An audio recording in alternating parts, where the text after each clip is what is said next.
8년 동안 잘 아무 말도 안 했죠. 그런데 이제는. 하지만 저는 더는 그 사람이 아닙니다. 8년 동안 잘 아무 말도 며느리라는 게 시어머니 수술비도 못 내나? 8년을 먹여줬더니 이게 뭐야, 정말. 최순자 씨, 저 나흘 전에 이혼했습니다. 8년치 영수증, 이제부터 청구하겠습니다. 전화를 끊고 나서 한동안 손이 떨렸습니다. 두 아이를 둔 가장인데 회사 사정으로 권고사직 당했습니다. 막막한 마음에 시작한 채널인데 여러분의 구독 하나가 저희 가족에게 희망이 됩니다. 구독, 좋아요, 알림 설정 꼭 부탁드려요. 분노 때문이 아니었어요. 오히려 그 반대였습니다. 8년 동안 저를 짓눌러 왔던 그 목소리 앞에서 처음으로 흔들리지 않았다는 사실이 이상하게도 몸 어딘가를 건드리고 있었습니다. 무릎이 아니라 가슴 깊은 곳에서 뭔가가 조금씩 풀려나오는 느낌이었어요. 서울 변두리 반지하 원룸이었습니다. 보증금 300만 원짜리 방이었어요. 이혼하고 나서 제가 구할 수 있는 가장 빠른 공간이었습니다. 부동산 사장님이 창문이 반쯤 땅에 묻혀 있다고 미리 말씀해 주셨는데 막상 들어와 보니 낮인데도 형광등을 켜야 할 정도였어요. 바닥에는 박스 4개가 덩그러니 놓여 있었습니다. 8년 결혼 생활의 전부였어요. 가로세로 50cm 남짓한 종이 박스 4개. 그것이 28부터 36까지 제가 이 결혼에 바친 시간의 총합이었습니다. 짐을 풀 생각이 없었어요. 풀었다가 다시 싸야 할 것 같은 기분이 들었거든요. 이 방이 진짜 제 방이 맞는지, 여기서 새로 시작하는 게 맞는지 아직 실감이 나지 않았습니다. 그냥 박스 앞에 쪼그려 앉아서 멍하니 있었어요. 그러다가 핸드폰이 울렸습니다. 화면에 뜬 이름이 최순자였어요. 시어머니였습니다. 정확히는 전 시어머니가 된 사람이었지요. 나흘 전에 이혼 합의서에 도장을 찍었으니까요. 손가락이 잠깐 멈췄습니다. 받을까 말까 고민하는 시간이 딱 2박자였어요. 그리고 받았습니다. 모른 척하는 게 더 지는 것 같았거든요. 연결이 되자마자 목소리가 쏟아졌습니다. 8년 동안 제가 들어온 바로 그 목소리였어요. 돈이 필요할 때, 급할 때, 억울할 때마다 어김없이 울려대던 그 날카롭고 당당한 목소리. 척추 수술을 받아야 하는데 병원 입원 보증금 800만 원이 없다는 거였습니다. 지금 당장 입금하라는 거였어요. 아들 오재혁은 지갑을 두고 왔다고 허둥대고 8년을 먹여줬으니 며느리가 당연히 내야 하지 않겠냐는 논리였습니다. 저는 그 말을 끝까지 들었어요. 끊지 않았습니다. 8년 동안 중간에 끊으면 더 크게 역풍이 왔으니까요. 그냥 들었어요. 다 들으면서 속으로 한 가지만 생각했습니다. 이 사람은 아직도 제가 예전에 제가 줄 알고 있구나. 그리고 천천히 입을 열었어요. 감정을 하나도 씻지 않은 목소리였습니다. 떨지도 높아지지도 않았어요. 그냥 건조하게. 사실만. 전화기 너머에서 숨이 넘어가는 소리가 들렸어요. 제가 최순자 씨라고 부른 순간이었습니다. 8년 동안 어머니라고 불러온 제가 처음으로 이름을 불렀으니까요. 전화를 끊었어요. 그리고 핸드폰 전원을 껐습니다. 꺼버린 다음에야 숨을 한번 길게 내쉬었어요. 반지하 방 창문으로 사람들 발목이 지나가는 게 보였습니다. 아무도 모르는 골목 어딘가에서 세상이 멀쩡하게 돌아가고 있었어요. 저는 박스 중에서 제일 작은 걸 열었습니다. 맨 위에 낡은 가계부가 있었어요. 까만 표지에 모서리가 다 다른 두꺼운 노트였습니다. 결혼 첫 해에 장을 보다가 문방구에서 샀던 거였어요. 처음에는 정말로 가계부로 쓰기 시작했어요. 이번 달 식비, 공과금, 경조사비. 그런데 쓰다 보니 숫자만으로는 담기지 않는 것들이 생겼어요. 그래서 옆에다가 메모를 달기 시작했습니다. 왜 이 돈이 나갔는지, 누가 요구했는지, 내가 동의했는지 아닌지. 8년치였습니다. 빼곡한 글씨로 채워진 8년치 기록이었어요. 날짜, 금액, 상황, 그리고 그날 제 감정. 처음에는 그냥 억울해서 적었어요.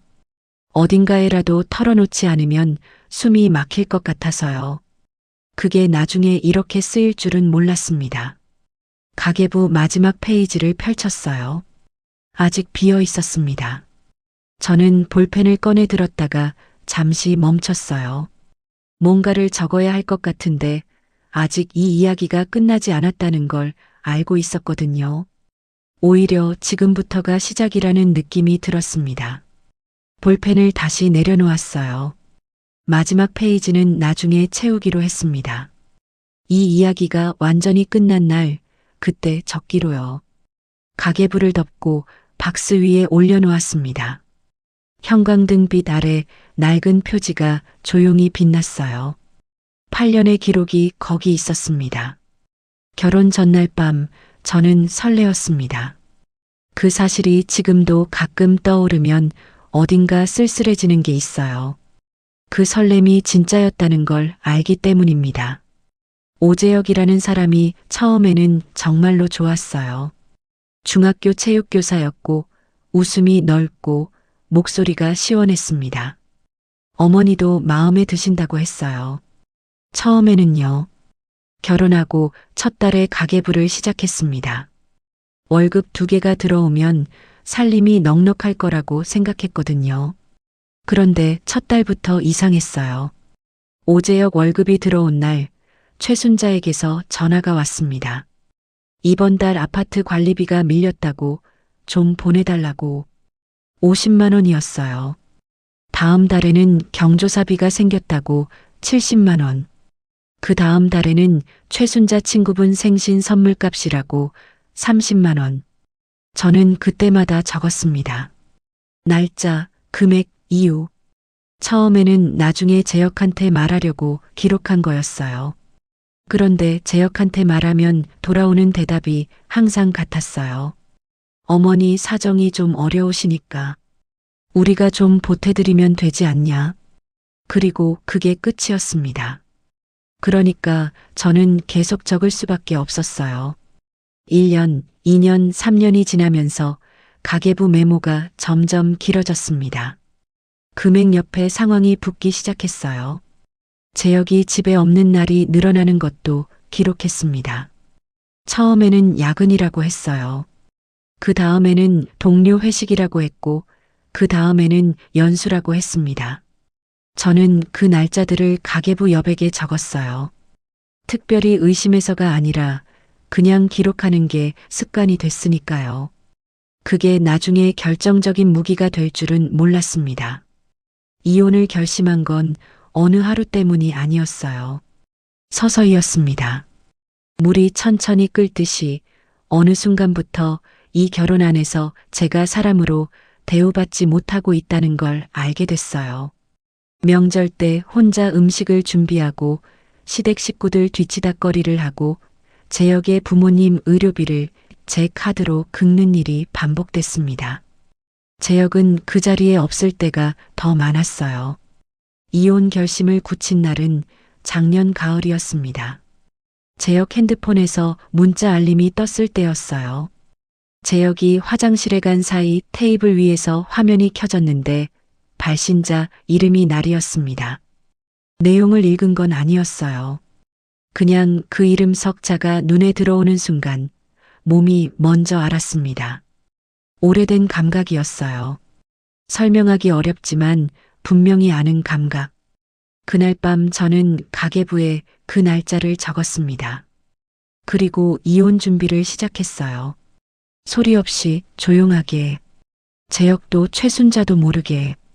필요한 서류들을 하나씩 챙기기 시작했고 법률구조센터 위치도 알아뒀습니다.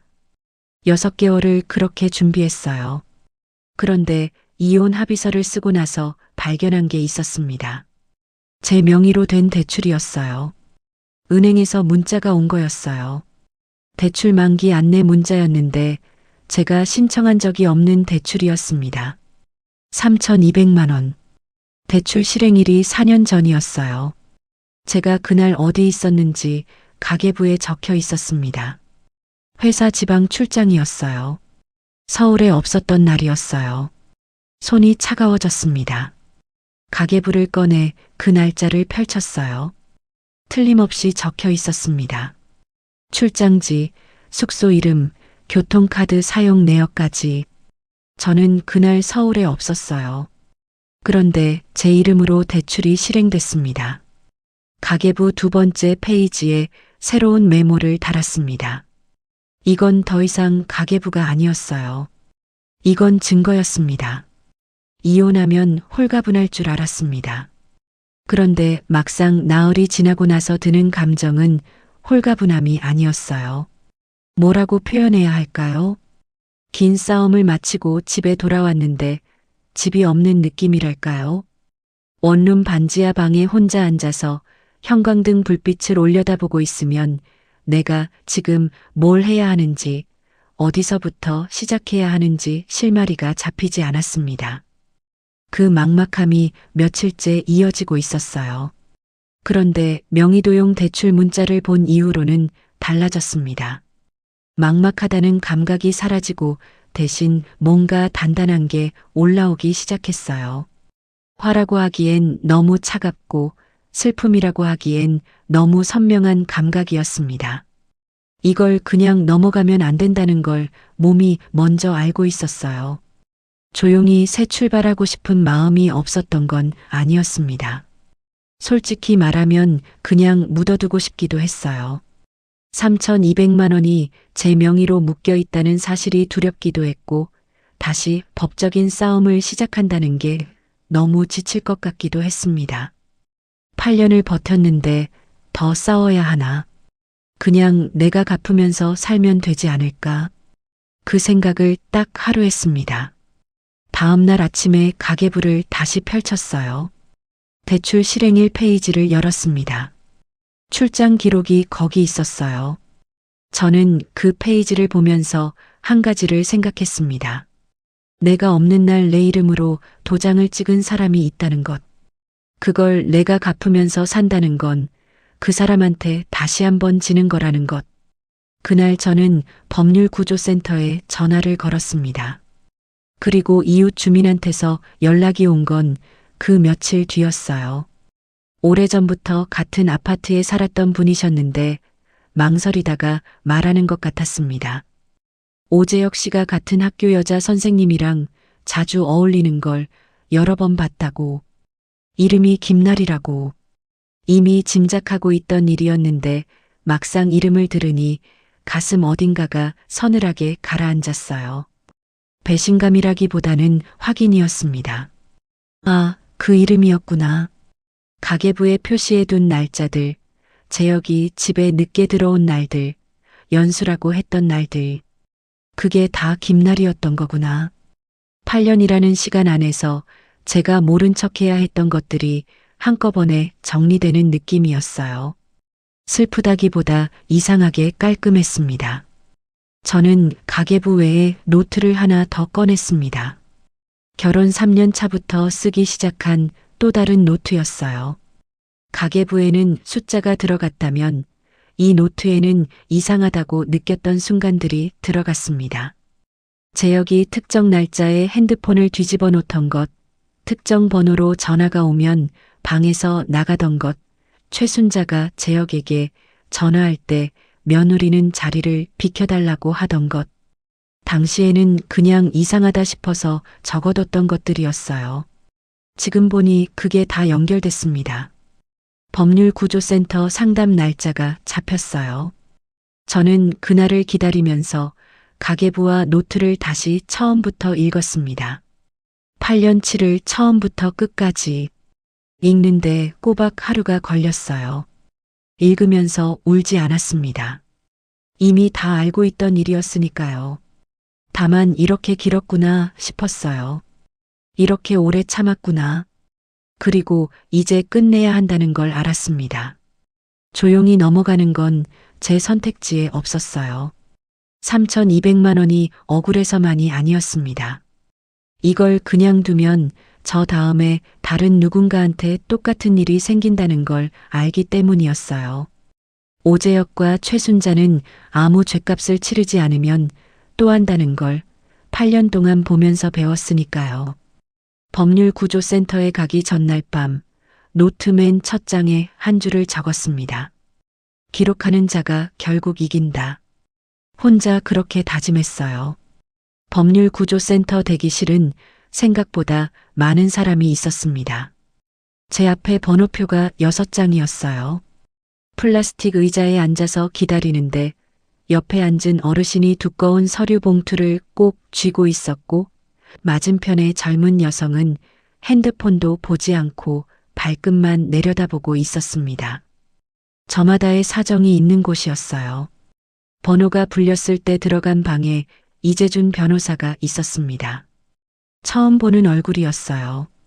40 초반으로 보이는 사람이었는데 책상 위에 서류가 산처럼 쌓여 있었는데도 표정이 어수선하지 않았습니다. 저를 보면서 앉으라고 하고 어떤 일로 오셨냐고 물었어요. 저는 가계부를 꺼냈습니다. 이재준 변호사가 잠깐 눈을 들었어요. 노트를 보는 눈빛이 달라졌습니다. 뭡니까? 이게 라고 물었어요. 저는 짧게 대답했습니다. 8년치 기록입니다. 그리고 두 번째 노트도 꺼냈어요. 변호사가 첫 페이지를 넘겼습니다. 두 번째 페이지, 세 번째 페이지, 말이 없었어요. 넘기는 손이 조금씩 느려졌습니다. 중간쯤에서 멈추더니 페이지 하나를 다시 앞으로 넘겼어요. 뭔가를 확인하는 것 같았습니다. 그리고 저를 봤어요. 명의도용 대출 얘기를 꺼냈습니다. 이재준 변호사는 가계부를 내려놓고 팔을 책상 위에 올렸어요. 자세가 달라지는 게 느껴졌습니다. 날짜 확인이 됩니까? 하고 물었어요. 됩니다. 라고 했어요. 출장 기록이 있고 교통카드 이체 내역도 있습니다. 그날 저는 부산에 있었어요. 잠시 침묵이 흘렀습니다. 그리고 변호사가 말했어요. 이건 단순한 이혼 사건이 아닙니다. 명의도용, 사문서 위조, 사기, 형사 사건으로 갈 수 있어요. 저는 알고 있다고 했습니다. 그래서 온 거라고요. 그날 상담이 2시간이 넘게 이어졌어요. 이재준 변호사는 가계부를 꼼꼼히 읽었습니다. 메모를 달고 날짜에 동그라미를 치고 두 번째 노트와 교차 확인했어요. 저는 그 옆에서 기억나는 것들을 추가로 설명했습니다. 변호사가 중간중간 고개를 끄덕였어요. 가끔 눈썹이 올라가기도 했습니다. 혀를 차기도 했어요. 상담이 끝날 무렵 변호사가 말했습니다. 이렇게 정리된 기록은 처음 봤습니다. 라고 했어요. 단순히 칭찬하는 게 아니라 진짜로 놀란 눈이었습니다. 대부분의 경우 기억에 의존하거나 파편적인 증거밖에 없는데 날짜와 금액과 상황이 이렇게 연결된 기록이라면 법정에서 무게가 다르다고 했어요. 저는 이게 다 영수증입니다. 라고 했습니다. 8년치 영수증이요. 변호사가 잠깐 저를 봤어요. 그리고 작게 고개를 끄덕였습니다. 표정이 무겁지 않았어요. 오히려 무언가를 결심한 사람의 얼굴이었습니다. 그날 이후 준비가 시작됐습니다. 이재준 변호사는 증거를 4갈래로 정리했어요. 명의도용 대출 관련 금융 서류, 가계부 8년치와 이체 내역 대조, 이상 징후 기록 노트와 날짜 교차 확인, 그리고 불륜 정황 기록, 각각을 따로 역대, 서로 연결되는 지점을 찾는 작업이었습니다.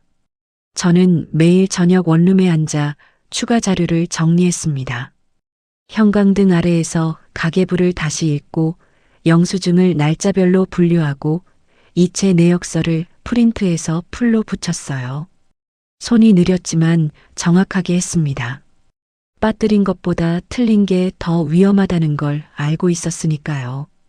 그런데 오재혁 쪽이 먼저 움직였습니다. 최순자한테서 문자가 왔어요. 이번엔 전화가 아니라 문자였습니다. 조용히 넘어가면 대출은 없던 걸로 해주겠다는 내용이었어요. 짧은 문자였지만 그 안에 든 의미는 분명했습니다. 내가 얼마나 알고 있는지 알고 있다는 것, 그리고 무서워졌다는 것. 저는 그 문자를 스크린샷으로 저장했습니다. 그리고 이재준 변호사에게 전송했어요. 변호사 답장이 왔습니다. 잘 받았습니다. 이것도 증거가 됩니다. 가계부 위에 문자 스크린샷 출력본을 끼워 넣었습니다. 8년치 영수증에 한 장이 더 추가됐어요. 조용히 넘어가라는 문자를 받은 날 밤 잠이 오지 않았습니다. 천장을 보면서 이런저런 생각이 지나갔어요. 이재준 변호사는 준비가 됐다고 했고 증거도 충분히 모였다고 했습니다. 형사 고소로 가면 시간이 걸리고 체력적으로도 소진될 거라고 미리 말해줬어요. 무섭지 않냐고도 물었습니다. 저는 그때 바로 대답하지 못했어요. 솔직히 무서웠거든요. 고소장을 내는 순간부터는 되돌아올 수 없는 강을 건너는 거였습니다. 오재혁이 어떻게 나올지, 최순자가 어떤 수를 쓸지, 제가 감당할 수 있는 범위를 넘어서는 일이 생기면 어떻게 할지, 머릿속이 시나리오들로 가득 찼어요. 그런데 그 와중에 오재혁이 나타났습니다. 제 직장 앞이었어요. 퇴근하고 나오는 길이었는데 건물 입구 쪽에 서 있었습니다. 처음엔 못 본 척 하려고 했어요. 그냥 지나치면 되는데 목소리가 먼저 왔습니다. 하은아 라고 불렀어요. 8년 동안 들어온 그 목소리였는데 이제는 낯설었습니다. 뭔가를 말하기 전에 표정부터 읽었어요. 초조한 얼굴이었습니다. 굳이 숨기려 하는데 잘 안 되는 사람 특유의 얼굴. 나리가 임신을 했다고 했어요. 그러니까 제발 조용히 마무리하자고 했습니다. 더 이상 건드리면 서로 상처만 남는다고. 저는 그 말을 듣는 동안 아무 감정이 오르지 않았어요. 그게 오히려 이상하게 선명한 답이 됐습니다. 이 사람이 나한테 이렇게 말한다는 건 내가 가진 게 무서운 거구나. 무섭지 않았으면 직접 오지 않았을 거였어요. 저는 아무 대답도 하지 않고 걸어갔습니다. 오재혁이 뒤에서 한 번 더 이름을 불렀는데 돌아보지 않았어요. 원룸에 돌아와서 가계부를 폈습니다. 그리고 오늘 날짜와 오재혁이 직장 앞에 나타난 사실을 적었어요. 장소, 시각 한 말. 짧게 기록했습니다. 이재준 변호사한테도 문자를 보냈어요. 오늘 상황을 전달했더니 답장이 왔습니다. 점점 궁지에 몰리고 있다는 신호입니다. 계획대로 진행합시다. 그런데 다음날 더 큰 일이 터졌어요. 최순자가 제 부모님을 찾아간 거였어요. 어머니한테서 전화가 왔는데 목소리가 많이 놀란 상태였습니다. 시어머니가 찾아와서 하은이가 먼저 이혼하자고 했다고, 집에서 돈도 빼돌렸다고, 오히려 자기 아들이 피해자라고 했다는 거였어요. 전화를 들고 서 있는데 손이 차가워졌습니다. 부모님한테까지 손을 댔다는 게 충격이었어요. 저 혼자의 싸움이면 감당할 수 있는데 부모님이 중간에 들어오시면 마음이 흔들릴 것 같았습니다. 최순자는 그걸 알고 있었던 거겠지요. 어머니한테 지금 설명은 어렵다고, 나중에 모든 걸 보여드리겠다고 했어요. 전화를 끊고 잠시 그 자리에 서 있었습니다. 흔들렸어요. 솔직히 말하면 5분 정도 흔들렸습니다. 그냥 이쯤에서 그만둘까 하는 생각이 스쳤어요. 그런데 가계부가 눈에 들어왔습니다. 책상 위에 놓인 낡은 표지, 8년치 기록. 그걸 보는 순간 흔들림이 멈췄어요. 이게 여기 있는 한전은 무너지면 안 된다는 걸 알았습니다. 이 기록이 있는데 내가 중간에 그만두면 이 8년이 그냥 고통으로만 남는 거니까요. 이재준 변호사에게 전화를 걸었습니다. 저도 모르게 목소리가 낮고 단단했어요. 전부 다 걸겠습니다. 형사 고소까지요. 변호사 쪽이 잠시 조용했다가 말했어요. 알겠습니다. 그 전에 한 가지 더 확인할 게 있습니다. 다음 날 이재준 변호사가 서류 하나를 내밀었습니다. 오재혁 자필 서명이 담긴 대출 위임장이었어요. 은행 측에서 확보한 서류였는데 서명란에 오재혁 이름이 적혀 있었습니다. 명의는 저였지만 실제 위임장에 서명한 건 오재혁이었어요. 저는 그 서류를 보면서 21번 깊이 들이켰습니다. 이거면 됩니다. 라고 했어요. 이재준 변호사가 고개를 끄덕였습니다. 됩니다. 그날부터 모든 서류가 법원을 향해 움직이기 시작했어요. 8년의 기록이 드디어 제 역할을 하기 시작하는 순간이었습니다. 고소장을 접수한 날 밤은 이상하게 고요했습니다. 무언가 큰일을 저질렀을 때 오는 그 팽팽한 고요함이었어요. 이재준 변호사가 서류를 제출했다는 연락이 왔고 저는 원룸 바닥에 앉아서 그 문자를 한참 들여다봤습니다. 이제 시작됐구나 라는 생각이 들었어요. 동시에 이제부터가 진짜라는 것도 알았습니다. 예상대로 사흘이 지나지 않아 반응이 왔습니다. 오재혁 쪽이 먼저 움직였어요. 그런데 움직임의 방향이 예상과 달랐습니다. 직접 접촉해 오는 게 아니라 주변을 건드리기 시작했어요. 제가 다니는 회사 쪽으로 소문이 흘러들어왔습니다. 내용은 황당했어요. 제가 결혼 생활 중에 정신적으로 불안정했다는 것, 충동적인 사람이라는 것, 출처가 어딘지는 몰라도 흘러온 방향은 분명했습니다. 회사 팀장님이 조심스럽게 물어봤어요. 하은 씨, 요즘 개인 사정이 좀 있나요? 걱정이 돼서요. 저는 괜찮다고 했습니다. 담담하게. 사생활로 불편을 끼쳐서 죄송하다고도 했어요. 팀장님은 더 묻지 않으셨는데 표정이 복잡했습니다. 소문이 이미 들어와 있다는 걸 알았어요. 퇴근하고 나서 가계부를 폈습니다. 오늘 날짜, 회사에서 들은 내용, 출처 추정. 짧게 적었어요. 이재준 변호사한테 문자를 보냈더니 답장이 왔습니다. 예상된 수입니다. 신경 쓰지 마시고 기록만 해두세요. 기록만 해두세요. 그 말이 그날은 유난히 든든하게 들렸어요. 그런데 다음 날 김나리가 나타났습니다. 제 원룸 앞이었어요.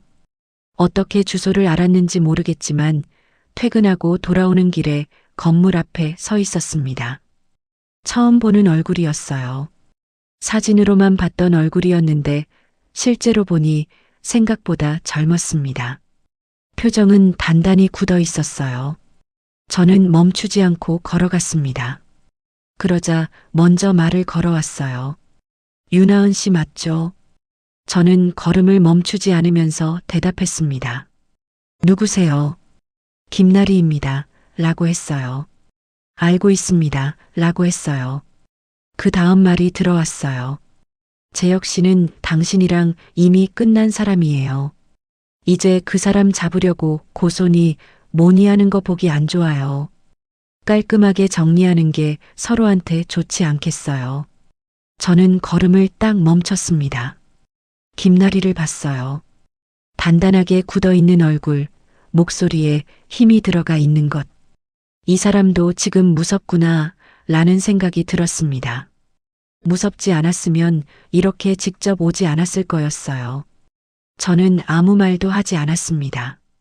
현관 비밀번호를 누르고 들어갔어요. 뒤에서 김나리가 한 번 더 뭔가를 말했는데 문이 닫혔습니다. 저는 안에서 잠깐 벽에 등을 기댔어요. 심장이 빠르게 뛰었습니다. 무섭지 않았다면 거짓말이에요. 이렇게까지 직접 나오는 사람이라면 앞으로 어떤 행동을 할지 모른다는 생각이 들었거든요. 하지만 손을 움직였습니다. 가계부를 꺼냈어요. 날짜, 시각, 장소, 김나리가 한 말을 그대로 적었습니다. 가능한 한 정확하게, 직접 인용에 가깝게. 이재준 변호사에게 전송했어요. 답장이 왔습니다.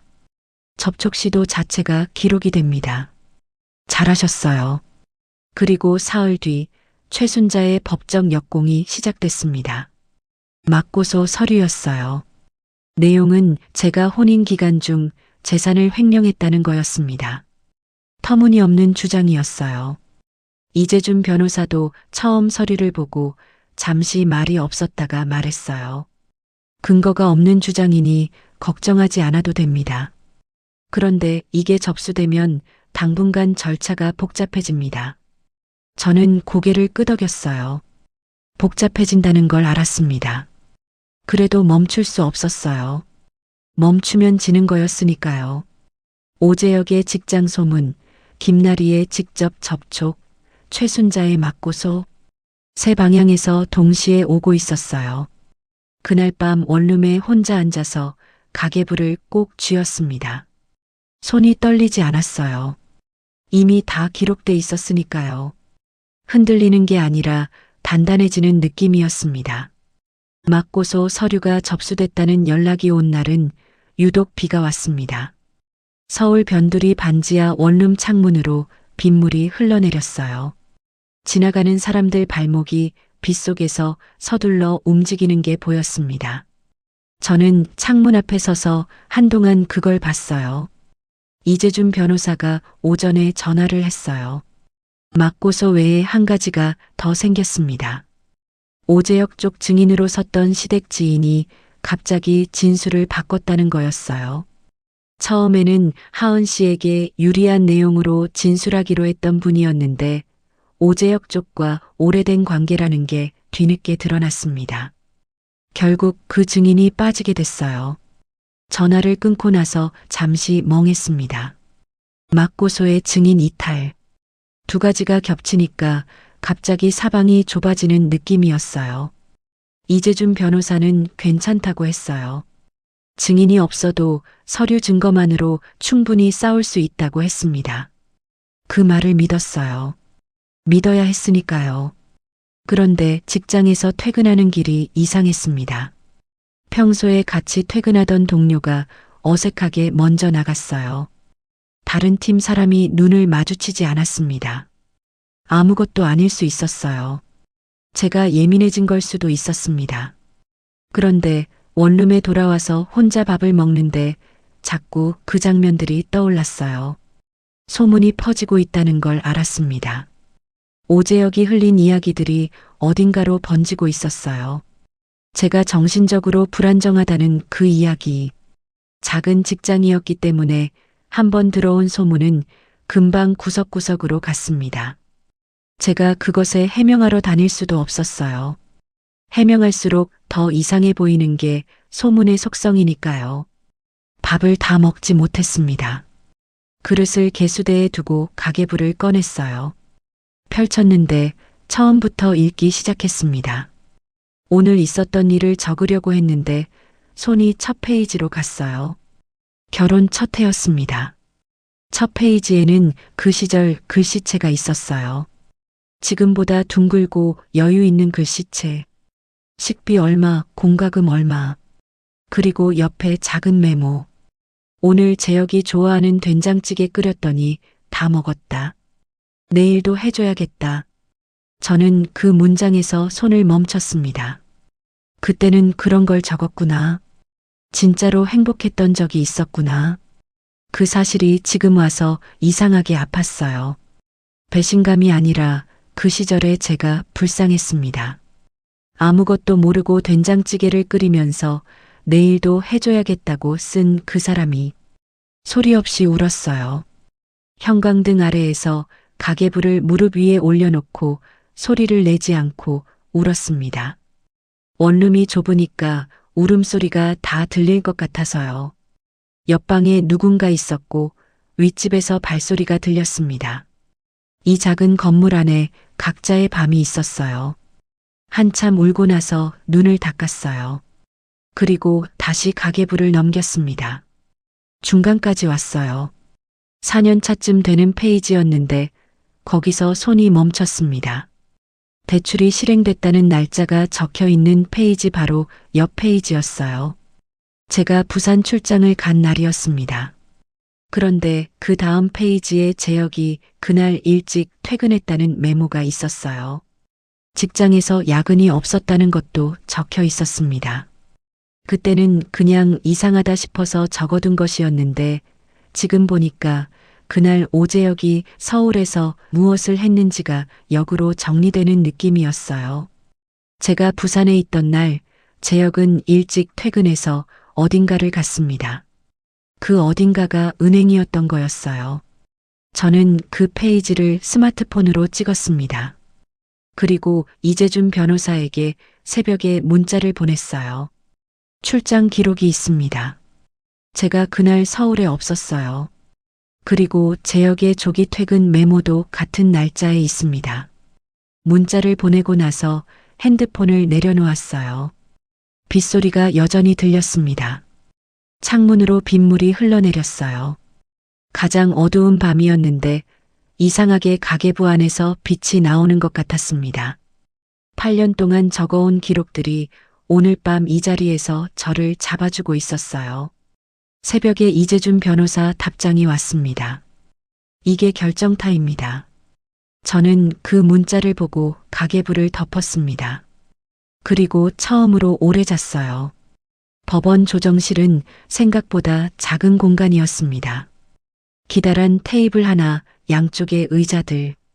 창문으로 들어오는 빛이 차가웠어요. 저는 이재준 변호사 옆에 앉았습니다. 맞은편에는 오재혁과 그쪽 변호사가 앉았어요. 오재혁을 마주보는 건 이혼 합의서를 쓴 날 이후 처음이었습니다. 달라 보였어요. 8년 동안 봐온 얼굴인데 낯선 느낌이 들었습니다. 살이 좀 빠진 것 같았고 눈에 피로가 있었어요. 저를 보더니 시선을 내렸습니다. 그게 많은 걸 말해주고 있었어요. 조정이 시작됐습니다. 이재준 변호사가 먼저 서류를 테이블 위에 올렸어요. 첫 번째가 가계부 사본이었습니다. 8년치 날짜와 금액과 메모가 빽빽하게 담긴 그 노트의 복사본이었어요. 두 번째가 이체 내역 원본이었습니다. 날짜별로 정리된 파일이었어요. 세 번째가 출장 기록이었습니다. 회사 공문과 교통카드 이체 내역, 숙소 영수증. 오재혁 쪽 변호사가 서류를 받아서 훑었어요. 표정이 달라지는 게 보였습니다. 처음에는 여유 있게 받아들던 사람이 세 번째 서류를 보는 순간 잠깐 멈췄어요. 그리고 오재혁 귀에 뭔가를 속삭였습니다. 그 다음이 오재혁 자필 서명이 담긴 대출 위임장이었어요. 이재준 변호사가 그 서류를 테이블 가운데에 놓았습니다. 명의는 정하은, 서명란에는 오재혁. 은행 측에서 보관하고 있던 원본 사본이었어요. 오재혁이 그 서류를 보는 순간 말이 없어졌습니다. 완전히 없어진 건 아니었어요. 오재혁 쪽 변호사가 뭔가를 말했는데 목소리가 낮아져 있었습니다. 저는 그 방향을 보지 않았어요. 이재준 변호사 옆에서 앞만 봤습니다. 조정위원이 쌍방의 확인을 요청했어요. 출장 기록상 대출 실행일에 신청인 정하은 씨는 부산에 있었음이 서류로 확인됩니다. 해당 날짜에 서명이 이루어졌다면 본인 서명이 아닌 것으로 보는 게 타당합니다. 피신청인 오재혁 씨, 이에 대해 반론 있으십니까? 반론이 없었습니다. 오재혁 쪽 변호사가 잠시 귀옛말을 나누더니 고개를 저었어요. 조정위원이 다음 사안으로 넘어갔습니다. 최순자의 맞고소는 같은 날 오후에 기각 결정이 났어요. 제가 혼인 기간 중 재산을 횡령했다는 주장에 대해 아무런 근거가 없다는 판단이었습니다. 이재준 변호사가 메모를 적으며 작게 고개를 끄덕였어요. 예상한 결과였습니다. 재판정을 나오면서 이재준 변호사가 말했어요. 오늘이 가장 중요한 날이었습니다. 이제부터는 내려가는 일만 남았어요. 저는 그 말을 들으면서 원룸을 생각했습니다. 낡은 반지하 방, 형광등, 박스 4개. 거기서 가계부를 폈던 첫날 밤이 생각났어요. 기록이 여기까지 왔구나 싶었습니다. 건물 밖으로 나오니 햇빛이 있었어요. 오랜만에 보는 맑은 날이었습니다. 저는 잠깐 그 자리에 서서 눈을 가늘게 떴어요. 너무 밝아서요. 형사재판 선고는 그해 가을에 났습니다. 바람이 차가워지던 날이었어요. 법정 복도에서 이재준 변호사 옆에 서서 기다렸습니다. 선고 전에 긴장했냐고 물으시면 사실 그렇게 긴장되지 않았다고 해야 솔직한 답이에요. 증거가 충분했고 조정 과정에서 이미 오재혁 쪽이 반론을 포기한 상태였으니까요. 그보다는 조용했습니다. 긴 싸움 끝에 마지막 문이 열리기 직전에 그 고요함이랄까요? 무언가 드디어 끝난다는 감각이 미리 와 있는 느낌이었어요. 선고가 시작됐습니다. 재판부가 주문을 읽었어요. 피고인 오재혁에 대하여 명의도용, 사문서 위조, 사기 혐의 전부 유죄, 징역 1년 2개월, 집행유예 3년, 사회봉사 200시간. 저는 그 말을 들으면서 숨을 천천히 내쉬었습니다. 다음이 최순자였어요. 공모방조 혐의 유죄, 벌금 1,800만 원. 이재준 변호사가 제 쪽을 살짝 봤어요. 저는 눈을 앞에 두고 있었습니다. 선고가 끝나고 법정 밖으로 나왔어요. 복도가 조용했습니다. 저쪽에서 최순자가 나왔어요. 8년 동안 봐온 얼굴이었는데 오늘은 전혀 달라 보였습니다. 크고 당당하던 사람이 작아져 있었어요. 저는 그 방향으로 걸어갔습니다. 최순자가 저를 보다가 시선을 피하려 했어요. 저는 멈췄습니다. 그리고 조용하게 아주 낮은 목소리로 말했어요. 8년치 영수증 잘 받으셨죠? 그것만 했습니다. 더하지 않았어요. 돌아서서 걸어갔습니다. 뒤에서 최순자가 뭔가를 말하는 소리가 들렸는데 발걸음을 멈추지 않았어요. 이재준 변호사가 따라오면서 말했어요. 김나리 쪽 민사 판결도 나왔습니다. 위자료 소송에서 김나리에게 1,800만 원 지급 판결이 났어요. 그리고 소송 과정에서 불륜 사실이 학교 측에 통보되며 김나리는 교원징계위원회에 회부됐고 직위해제 처분을 받았습니다. 이재준 변호사가 그 내용을 설명해 주는데 저는 그보다 그 다음 말이 더 마음에 남았어요. 임신을 주장하며 오재혁을 붙잡으려 했던 김나리가 파면의 빚더미만 남은 오재혁의 실체를 뒤늦게 마주하고는 조용히 사라졌다는 거였어요. 저는 그 말을 듣고 잠시 멈췄습니다. 불쌍하다는 생각이 들었어요. 김나리에 대한 연민이 아니었습니다. 그 선택을 한 사람들 전체에 대한 감각이었어요. 8년 동안 쌓아온 모래성이 그렇게 무너지는구나. 아무것도 남지 않는구나. 법원 건물 밖으로 나왔습니다. 햇살이 있었어요. 가을 햇살이었는데 따뜻했습니다. 저는 잠깐 그 자리에 서 있었어요. 아무 생각도 하지 않고 그냥 햇볕이 닿는 걸 느꼈습니다. 그날 저녁 혼자 작은 백반집에 들어갔어요. 된장찌개와 쌀밥을 시켰습니다. 8년 동안 생활비를 아끼느라 메뉴판 가격부터 확인하던 버릇이 이제는 없었어요. 그냥 먹고 싶은 걸 시켰습니다. 된장찌개 냄새가 좋았어요. 밥을 한 숟가락 뜨는데 이상하게 눈이 뜨거워졌습니다. 울지는 않았어요. 그냥 밥이 맛있었습니다. 오래간만에 제대로 먹는 밥 한 끼였어요. 밥을 다 먹고 나서 물을 한 잔 마셨습니다. 식당 창밖으로 사람들이 지나가고 있었어요. 저마다의 저녁을 보내는 사람들이었습니다. 이제 저도 저만의 저녁이 생겼구나 싶었어요. 모든 재판이 끝나고 며칠 뒤 이재준 변호사 사무실을 다시 찾았습니다. 마무리 서류를 확인하러 간 거였어요. 변호사는 서류를 건네면서 잠시 저를 봤습니다. 그리고 말을 꺼냈어요. 하은 씨, 드릴 말씀이 있는데요. 저는 의자에 앉았습니다. 변호사가 말했어요. 이번 소송을 진행하면서 하은 씨의 서류 작성 방식이나 법적 쟁점을 짚어내는 감각에 정말 많이 놀랐습니다. 솔직히 처음 가계부를 받았을 때 이렇게 정교하게 정리된 기록은 법조인 중에서도 드물어요. 저는 아무 말도 하지 않았습니다. 혹시 법무사 시험을 준비해 볼 생각이 있으세요? 변호사가 말했어요. 다른 사람의 억울함을 법의 테두리 안에서 풀어주는 일입니다. 하은 씨처럼 8년 동안 직접 그 억울함을 겪어온 사람이라면 누구보다 잘할 수 있을 거예요. 법무사. 그 단어가 머릿속에서 조용히 울렸습니다. 생각해 본 적 없는 단어였어요. 그런데 이상하게 낯설지 않았습니다. 8년 동안 가계부를 쓰면서 숫자 뒤에 숨은 사정을 읽어왔고 이번 소송을 준비하면서 서류 한 장이 사람의 삶을 바꿀 수 있다는 걸 몸으로 알았어요. 해볼게요. 아니, 반드시 해낼게요.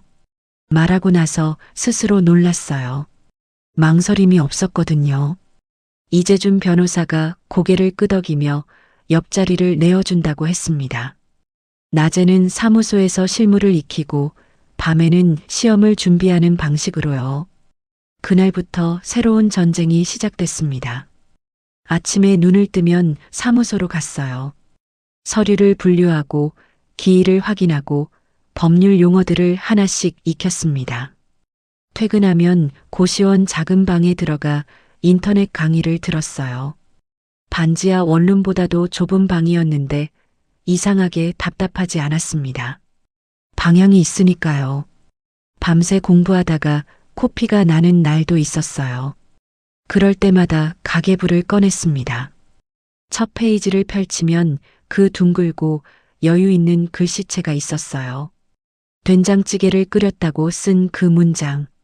저는 그걸 보면서 다시 책을 폈습니다. 그때의 제가 지금의 저를 만들었다고 생각했어요. 힘든 시간이 없었다면 이 방향도 없었을 거라고. 계절이 2번 바뀌었습니다. 그리고 핸드폰 위로 문자 하나가 왔어요. 법무사 국가자격시험 최종 합격을 진심으로 축하드립니다. 화면을 쥔 손이 떨렸습니다. 눈물이 올라오는데 소리가 나오지 않았어요. 소리 없이 우는 건 8년 동안 몸에 새겨진 것인데 오늘은 그게 슬픔이 아니었습니다. 오래 눌려 있다가 드디어 위로 올라오는 것들이 있었어요. 전화를 이재준 변호사에게 걸었습니다. 연결이 되자마자 합격했습니다. 라고 했어요. 변호사가 잠시 조용했다가 말했어요. 알고 있었습니다. 그 말이 웃겼어요. 눈물이 나면서 웃겼습니다. 며칠 뒤 이사를 했어요. 햇살이 들어오는 투룸이었습니다. 처음으로 남향 창문이 있는 방이었어요. 오전에 빛이 들어오면 방 안이 환해졌어요. 저는 그 빛 안에 서서 잠깐 눈을 감았습니다. 짐을 정리하다가 상자 맨 밑에서 가계부를 꺼냈어요. 마지막 페이지를 펼쳤습니다. 챕터 1에서 펼쳤던 바로 그 페이지였어요. 그때는 아직 이야기가 끝나지 않았다고 마지막 페이지는 나중에 채우기로 했었습니다. 만년필을 꺼냈어요. 그리고 또박또박 한 문장을 적었습니다. 8년의 기록이 나를 살렸다. 볼펜 대신 만년필로 쓴 건 처음이었어요. 글씨가 굵고 선명하게 박혔습니다. 저는 그 문장을 잠깐 들여다봤어요. 틀리지 않았습니다. 가계부를 덮었어요. 창밖으로 햇살이 가득 들어오고 있었습니다. 책상 위에는 새 명함이 놓여 있었어요. 이재준 변호사 사무소가 아닌 제 이름으로 된 새 사무소 명함이었습니다. 법무사 정하은. 세 글자가 선명했어요. 저는 그 명함을 손에 들고 잠시 봤습니다. 아직 어색했어요. 그런데 어색한 게 나쁜 건 아니었습니다. 새 것은 항상 어색한 법이니까요. 현관문을 열었습니다. 계단을 올라가면 세상이 있었어요. 남양 햇살이 드는 방에서 나와 계단을 오르면서 저는 한 가지를 생각했습니다. 8년 동안 저는 단 한 번도 제 이름으로 당당하게 살아본 적이 없었어요. 가족이라는 이름 아래 눌렸고 아내라는 이름 아래 지워졌습니다. 그런데 이제는 달랐어요. 계단을 다 올라가서 문을 밀었습니다. 햇볕이 쏟아졌어요. 눈이 부셨습니다. 저는 눈을 가늘게 뜨고 그 빛 안으로 걸어 들어갔어요. 법무사 정하은의 첫날이었습니다.